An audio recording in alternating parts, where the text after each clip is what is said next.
اعوذ باللہ من الشیطان الرجیم بسم اللہ الرحمن الرحیم الذین یؤمنون بالغیب.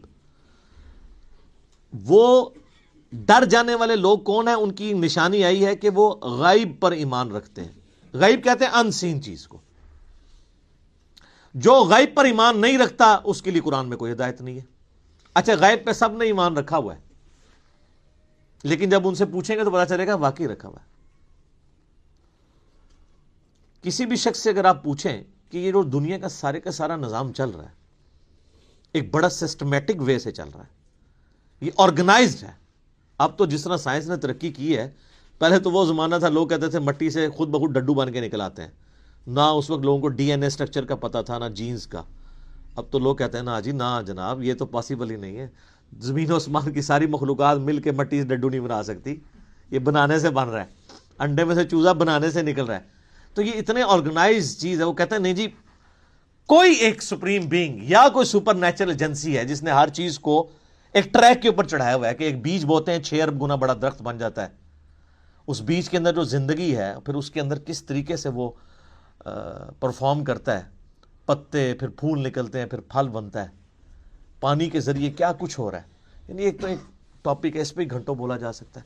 یہ ساری جو فزیکل فنامنا آف نیچر ہے، قانون قدرت ہے، جب ان کو آبزرو کرتا ہے نا تو غیب پہ سارے ایمان رکھے ہیں کہ نہیں یار کوئی چلا رہا ہے. پوچھیں کدھر ہے؟ وہ کہتے ہیں ہمیں نظر نہیں آ رہا، لیکن وہ ایسا باطن ہے کہ اس سے زیادہ ظاہر کوئی نہیں ہے، اور ایسا ظاہر ہے کہ اس سے زیادہ باطن کوئی نہیں ہے. اللہ اپنی قدرتوں سے کتنا ظاہر ہے لیکن سب سے پوشیدہ ہے. تو یہ سب کچھ غیب کی طرف انسان کو لے جاتا ہے. تو وہ یقین کیے ہوئے ہیں ڈر جانے والے لوگ کہ یار کسی کے کرنے سے ہو رہا ہے. یہ جو ہارمنی ہے یونیورس کے اندر، سر اب جو کچھ ہمیں پتہ چل رہا ہے سائنس کی برکت سے، تو انسان پریشان ہو جاتا ہے کہ یہ نظام چل رہا کیسے ہے. میں آپ کو صرف یہ بتاتا ہوں کہ سائنٹسٹ کہتے ہیں کہ اس کائنات میں اتنا بیلنس ہے کہ اگر ایک بال پوائنٹ کو اس کی نوک پہ کھڑا کر دیا جائے، یہ پاسبل ہے کہ نوک پہ کھڑا ہو جائے؟ بہت ہی زیادہ کوئی سوفسٹیکیٹڈ بیلنس ہو تو یہ پاسبل ہے. اور یہ 1 ارب سال یوں کھڑی رہے، گرے نا. اس سے زیادہ بیلنس جو ہے نا وہ اس کائنات میں.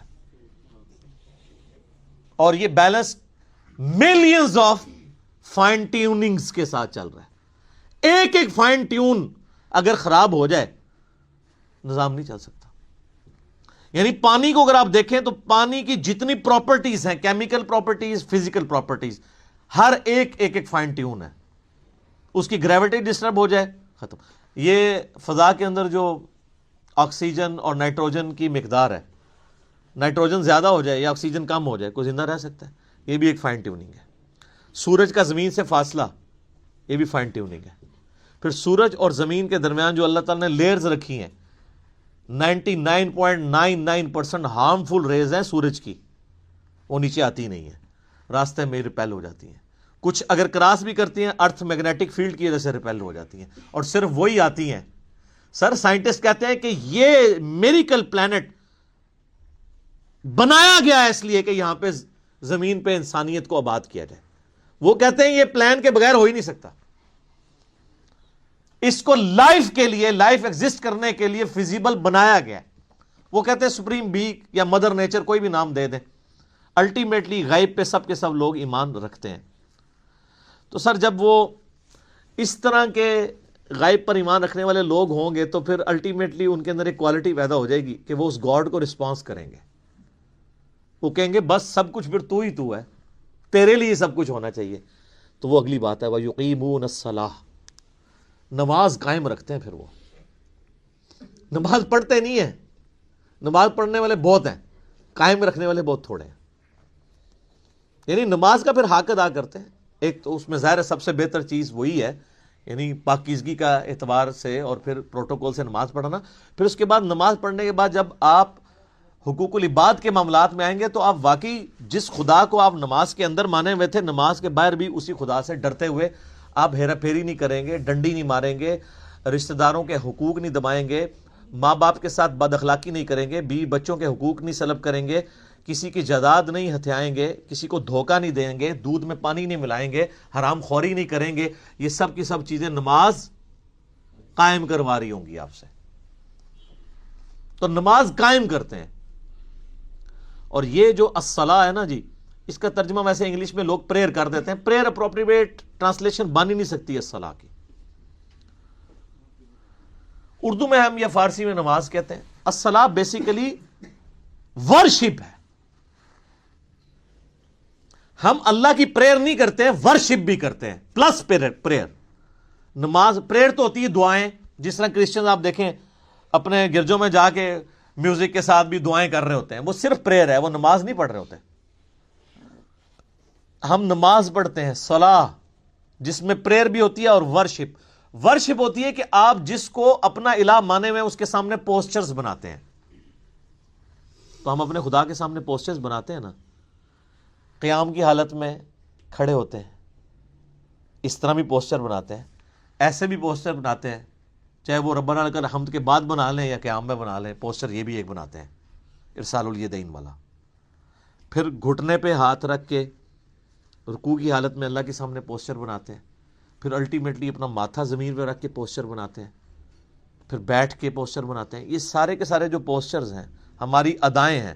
اور پھر ہر ادا کے اندر ہم اذکار بھی کر رہے ہوتے ہیں، پریئرز بھی کر رہے ہوتے ہیں.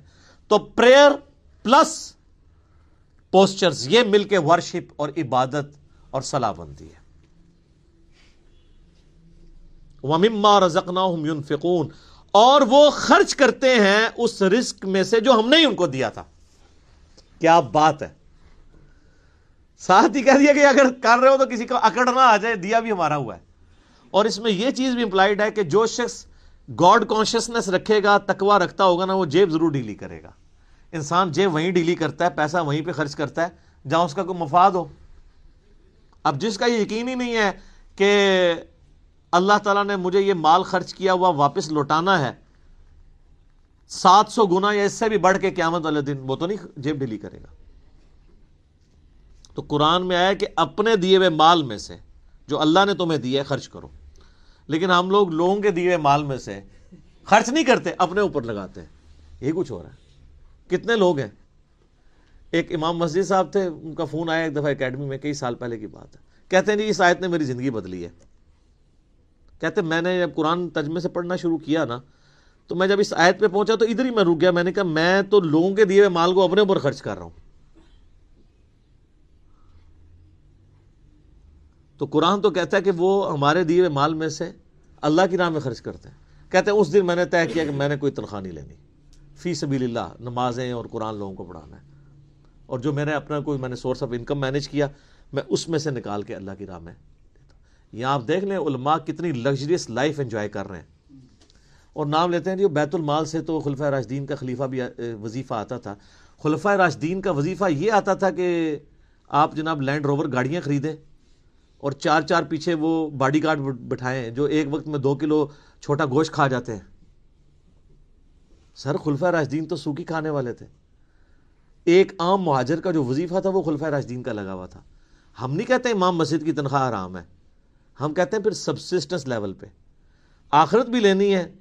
دوویں جانے مٹھے باہو نہ، آخرت لینی ہے تو پھر آپ کو دنیا کا کمپرومائز کرنا پڑے گا.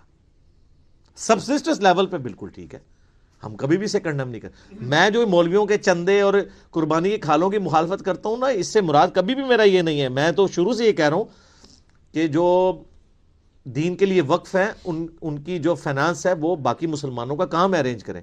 میں اختلاف یہ کرتا ہوں کہ اس کے اوپر یہ جدادیں جو بنا رہے ہیں اور جو لگژریس لائف گزار رہے ہیں، اسلام آباد میں ہزاروں امام مسجد آپ کو ایسے مل جائیں گے، چلیں ہزاروں میں ایگزیجریشن ہو جائے گی، سینکڑوں، کہ جو سائیکل پہ آئے تھے آج انہوں نے ہونڈا سیوک رکھی ہوئی ہے، ساتھ ڈرائیور بھی رکھے ہوئے ہیں. ان کی کوئی فیکٹری نہیں ہے، کوئی دکان نہیں ہے. اللہ کا فضل ہے. اللہ کا فضل یہ ہے کہ ایک مسجد پہ وہ قبضہ کرتے ہیں. آپ اسلام آباد میں تو یہ حالت ہے نا، ابھی اجاڑ زمین پڑی ہوئی ہوتی ہے، سی ڈی اے سے لوکیٹ کراتے ہیں کدھر مسجد بننی ہے، وہاں جا کے وہ ایک چھوٹا سا کمرہ ہو. ہمیں بھی ترس آ رہا ہوتا ہے یار کتنی مشکل ہے. اور نہ پائی بڑی بڑی انویسٹمنٹ کر رہے ہیں، دنیا کی کوئی انویسٹمنٹ کا مقابلہ نہیں کر دی. اجاڑ میں جا کے ایک چھوٹا سا کچا سا کمرہ بنا کے بیٹھ جاتے ہیں. ایک چھوٹا سا وضو خانہ ہوتا ہے, پرانے سے لوٹے, ایک باتھ روم, وہ بھی ٹین کا بنا ہوا. لیکن سر 5-6 سال جب گزرتے ہیں, وہاں پہ ایک عالی شان مسجد ہوتی ہے اور ایک بہت بہترین قسم کی رہائش ہوتی ہے, جو اگر اسلام آباد میں آپ کو لینی پڑ جائے تو 40-50 ہزار روپیہ اس رہائش کا کرایہ ہوگا, وہ اس مولوی صاحب کی فری ہوتی ہے. اور ایون اس کے اندر جو بل آ رہے ہیں وہ بھی مسجد انتظامیہ دے رہی ہوتی ہے. لاکھ روپے کا ایک ایوریج پیکج وہ لے رہا ہوتا ہے. تنخواہ جو ہے وہ تو ویسے ہی ہوتی ہے نا, چونگا. اور اس کے علاوہ جو جمعے کی نماز کے بعد جو لوگ ویسے مٹھی میں رکھ کے چلے جاتے ہیں وہ علادہ سے, ٹھیک ہے نا. تو یعنی ایک پورا ایک سسٹم ہے جو اس کے اوپر چل رہا ہے. تو ہم کہتے ہیں سبسسٹنس لیول کے اوپر لائف گزاریں, پھر آپ نام لیں خلفائے راشدین کا. لیکن اچھا آپ کو واقعات تو سنائیں گے کہ حضرت عمر سے پوچھ لیا جی وہ کرتا کیسے سلوایا آپ نے, تو یہ جو واقعہ سنا رہے ہیں اسی سے وہاں کھڑے ہو کے نا سر آپ نے یہ گاڑی کہاں سے لی ہے, تو اس کے وہ دہشت گرد قسم کے مریدین آپ کو پکڑ لیں گے کہ آپ کو تمیز نہیں بات کرنے کی. یعنی اس کا مطلب ہے یہ سیدنا عمر سے بھی بڑا اپنے آپ کو سمجھتے ہیں. دیکھیں نا, تو پھر ہمیں واقعات کیوں سناتے ہیں آپ اگر خود آپ عمل نہیں کرتے؟ تو اللہ کے دیے مال میں سے اس کی راہ میں خرچ کرتے ہیں. بخاری مسلم میں حدیث ہے, انسان کہتا ہے میرا مال میرا مال میرا مال, اور تیرا مال تو نبی علیہ السلام فرمایا وہ ہے جو تو نے کھا لیا یا پہن کے بوسیدہ کر لیا, یا اللہ کی راہ میں خرچ کر کے قیامت والے دن کے لیے سٹور کر لیا اللہ کے ڈیوائن بینک میں. باقی تو تیرے ورثہ کا مال ہے. بخاری اور مسلم دونوں میں حدیث ہے کہ انسان کے 3 دوست ہیں, ایک ہی قبر میں ساتھ جاتا ہے, وہ اس کے اعمال ہیں, باقی اس کا مال اور اس کے رشتہ دار وہ باہر ہی رہ جاتے ہیں. تو جس نے ساتھ جانا ہے اس کے ساتھ پھر پکی یاری لگانی چاہیے نا. اللہ اکبر. نبی الاسلام کی حدیث ہے بخاری اور مسلم میں, نبی الاسلام نے فرمایا اے اللہ محمد اور آل محمد کو بس اتنا ہی رزق دینا کہ ان کی روح اور جسم کا رشتہ برقرار رہے. کیوں؟ آپ علیہ السلام زیادہ مال کو اوائڈ کرتے تھے, آپ کی فقر کی زندگی تھی اور یہ فقر اڈاپٹڈ تھا. اما عائشہ کہتی ہیں خیبر کے بعد تو وسعت ہو گئی تھی, لیکن حضور کی وفات تک ہماری حالت ہے. بخاری مسلم دونوں میں حدیث ہے. بعض اوقات 1 مہینہ, بعض اوقات 2, بعض اوقات 3 مہینے بھی ہمارے گھر میں چولہا نہیں جلتا تھا. 2 کالی چیزوں کھجور اور پانی پہ گزارا ہوتا تھا, اور کھجور بھی کوئی پیٹیاں یا ٹوکرے نہیں, 2 کھجوریں صبح اور 2 شام کو بس, اور 1 میٹھا پانی کا پیالہ صبح اور 1 شام کو. یہ ٹوٹل رزق تھا. میٹھا پانی اس وقت ایک ایشو تھا, دور سے بھر کے لانا پڑتا تھا. اور اس میں مجھے بتائیں حضور کی بیویاں حضور سے شکایت نہ کرتی تو کیا کرتی؟ لیکن جب شکایت کی سورۃ العذاب میں اللہ تعالیٰ نے ڈانٹ پلائی, ایسی ڈانٹ پلائی کہ یہاں تک کہا کہ اے نبی ان کو کہو کہ میں تمہیں مال دے کے چھوڑ دیتا ہوں. ہائے ہائے ہائے. اور حضور آئے ہیں, بخاری مسلم کے الفاظ ہیں, کہا عائشہ جاؤ اپنے باپ سے مشورہ کرنا ہے کر لو, اللہ نے تو مجھے کہہ دیا اگر تم اس طرح ہی فقر کی زندگی گزارنا چاہتی ہو میرے ساتھ رہو, تو ادروائز میں تمہیں چھوڑ دیتا ہوں مال دے کے. انہوں نے کہا میں اللہ اس کا رسول اور آخرت کو چاہتی ہوں. وہ قرآن میں یہی آیا تھا اگر تم اللہ اس کے رسول اور آخرت کو چاہتی ہو تو پھر اسی طریقے سے نبی کے ساتھ گزارا کرو. تو آپ کی بیویاں اگر آپ کے ساتھ غصہ کھائیں نا تو صبر کیا کریں. نبی کی بیویاں, نبی کی تربیت یافتہ بیویاں, ان کے ساتھ اگر یہ معاملہ ہو سکتا ہے تو ہماری بیویاں تو پھر ان سے بہت دور ہیں. تو یہ فقر کی زندگی نبی علیہ السلام